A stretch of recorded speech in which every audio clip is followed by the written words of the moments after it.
La Biblioteca Josep Soler Vidal es va convertir ahir en un espai per a les famílies amb infants d'entre 3 i 8 anys, una iniciativa de serveis socials de l'Ajuntament i de la pròpia biblioteca que es posa en marxa després d'una exitosa prova pilot que es va fer abans de les vacances. Una vintena de pares i mares amb els seus fills i filles s'han apuntat a aquesta experiència.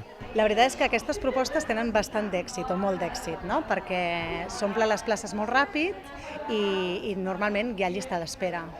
Sí que va anar bé, va anar molt bé i per això era una proposta pilot en veure com treballar junts, no? Biblioteca i serveis socials i la resposta a les famílies. La resposta a les famílies va ser positiva i per això també ho tirem endavant.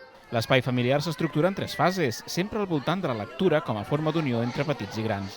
La primera consisteix en sentir un conte tots plegats, pares i fills. La segona divideix els uns als altres. Mentre els grans intercanvien experiències, els petits tenen un espai de joc amb una monitora.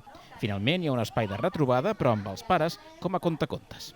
És una proposta d'espai familiar que ja n'hem fet diverses, perquè estem fent espais familiars de 0 a 1 any i de 1 a 3, i tindria com a comú això, els espais de qualitat entre les famílies, espais de suport entre elles, genera molta cohesió perquè són famílies de Gavà que es coneixen, que estan passant pel mateix moment vital i que per tant comparteixen moltes coses, i també el que dèiem de moments de qualitat, i per altra banda també que els pares són molt protagonistes perquè dissenyen o programen coses de les mateixes sessions, no? Els quals són els carregats de dinamitzar-ho. L'espai familiar és, així doncs, una realitat que es repetirà cada mes a la biblioteca.